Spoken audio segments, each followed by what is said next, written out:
कभी आप ब्रह्म मुहूर्त में जगे? जगकर देखिए, संध्या होने के पश्चात जब रात्रि का अंधकार सारे संसार को धीरे धीरे अपने अंधकार में निगलने लगता है, तो यही अंधकार ब्रह्म मुहूर्त में भोर होने से ठीक पूर्व तनिक अधिक काला हो जाता है। कुछ समझे? हमारा जीवन भी कुछ ऐसा ही होता है।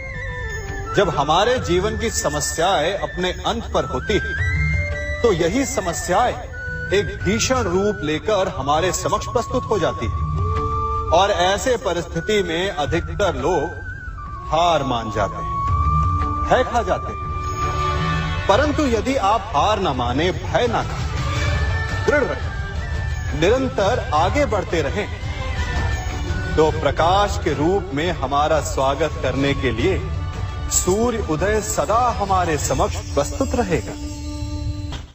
आपने बरगद के वृक्ष को देखा है? जितना विशाल उतना दृढ़।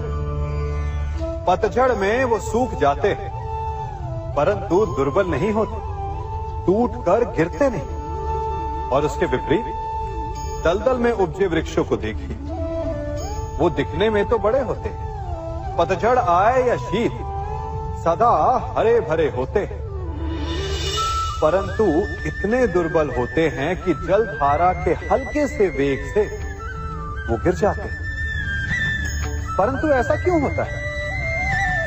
कारण है जड़ें। जिसकी जड़ें दृढ़ भूमि में है, वो हर चक्रवात, हर ऋतुओं को सह लेता है, और जिसकी जड़ें दलदल में है, वो स्वयं की जड़ों को दुर्बल बना लेता है। कुछ ऐसा ही मनुष्य भी होता है, जो अधर्म, कुकर्म और असत्य की धरा पर उपजा है। वो समय की एक मार भी नहीं सह पाता, और जो मनुष्य सत्य, धर्म की धरा पर उपजा है, वो हर समस्या से अविचलित हो जाता है। अब आप पर निर्भर करता है कि आप क्या बनना चाहते हैं। जीवन में मित्र और शत्रु बड़ा महत्व रखते हैं। यदि गंभीरता से सोचा जाए तो ऐसा कोई क्षण नहीं जब हम अपने मित्रों के बारे में ना सोचते हो या फिर अपने शत्रुओं के बारे में। हमारा हर कार्य या तो हमारे मित्रों के हित के लिए होता है या फिर हमारे शत्रुओं के अहित के लिए। हम हर स्थान या तो अपने मित्रों के साथ होते हैं या फिर अपने शत्रुओं के साथ। कोई नहीं चाहता कि उनका शत्रु प्रसन्न रहे।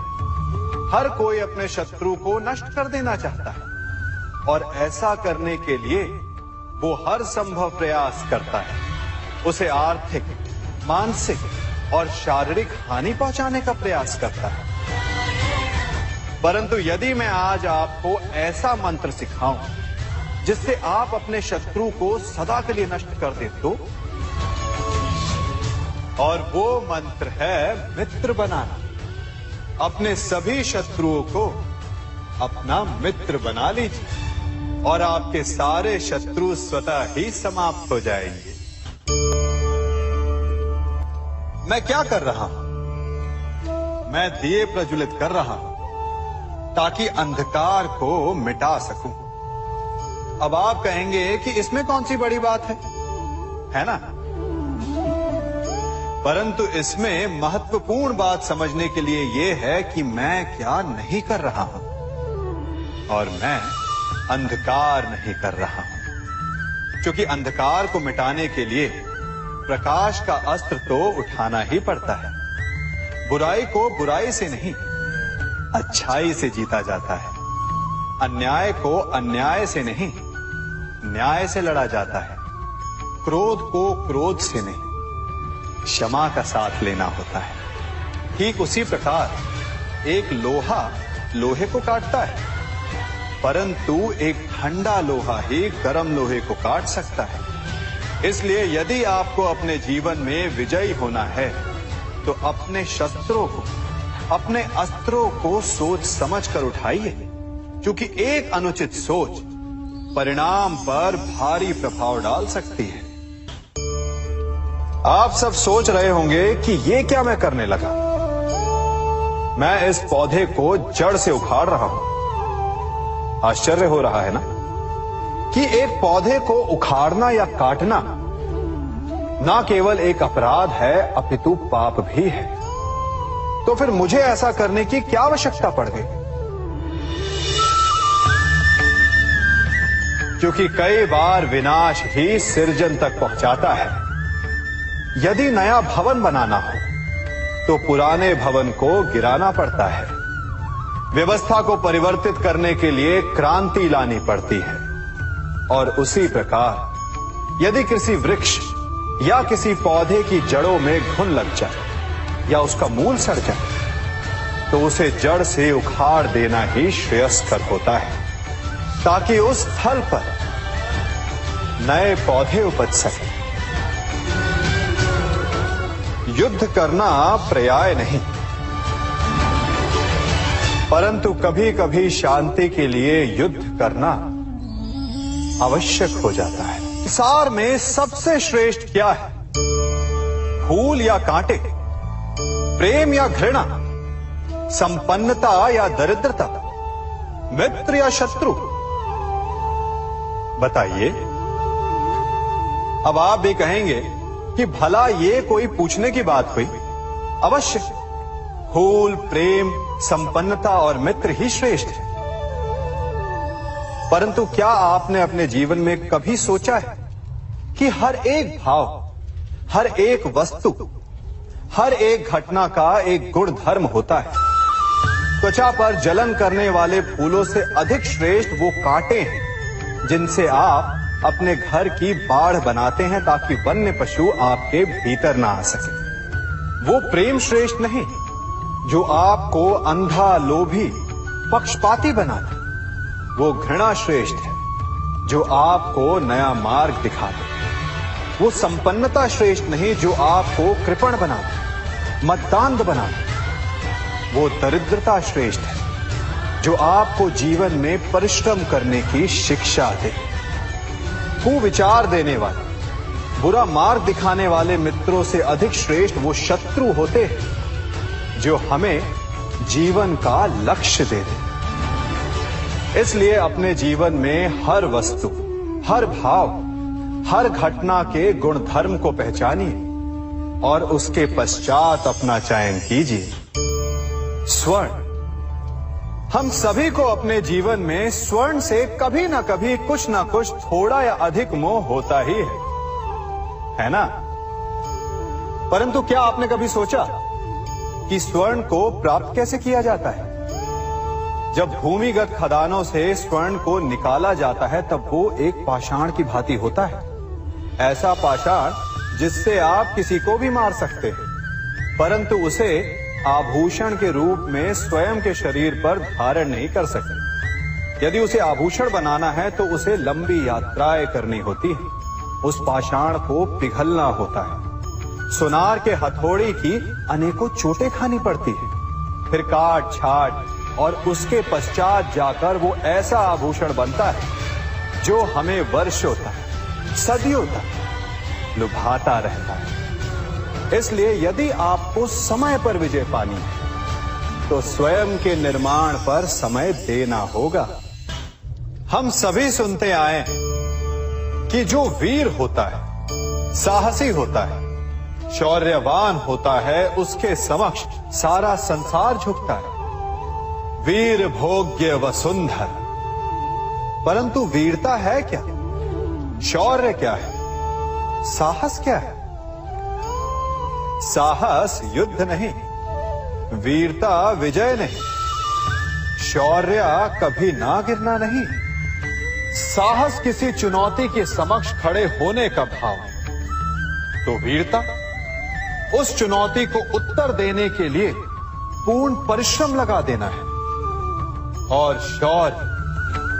शौर्य का अर्थ है गिरकर फिर से उठने का साहस रखना, बार बार प्रहार करके वीरता दिखाना, निरंतर प्रयास करते रहना, निरंतर परिश्रम करते रहना। इसलिए विजयी होने से अधिक महत्वपूर्ण है शौर्यवान होना, क्योंकि जो शौर्यवान है उसे विजय मिलना निश्चित है। कभी किसी पक्षी को घोंसले की नींव बनाते देखा है?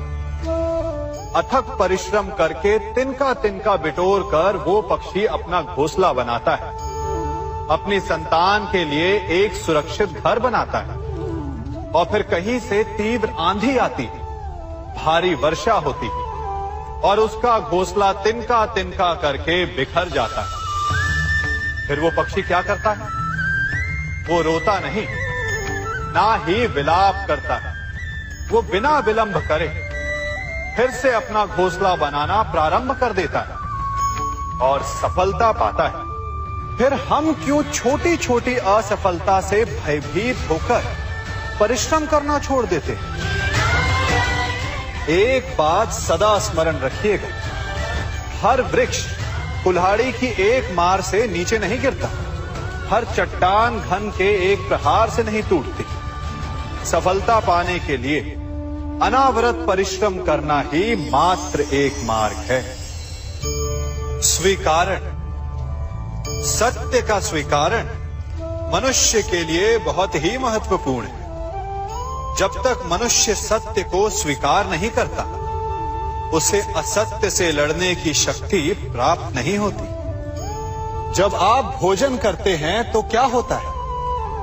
आपका पेट स्वीकारता है कि वो भर चुका है और आप भोजन करना बंद कर देते हैं। जब आपको निद्रा आती है तो क्या होता है? आपका मन स्वीकारता है कि आपका शरीर थक चुका है और उसे विश्राम की आवश्यकता है। उसी प्रकार जब आपको किसी व्यसन को रोकना हो तो आपको स्वीकारना पड़ता है कि बहुत हो चुका, चाहे वो लालच हो या मदिरापान।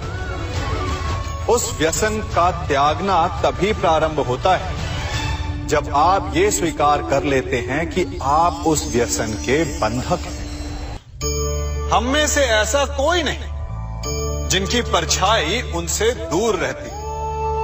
हमारी परछाई सदैव हमारे साथ रहती है। कदाचित हमारी परछाई हमारे कर्मों के फलों का संकेत है।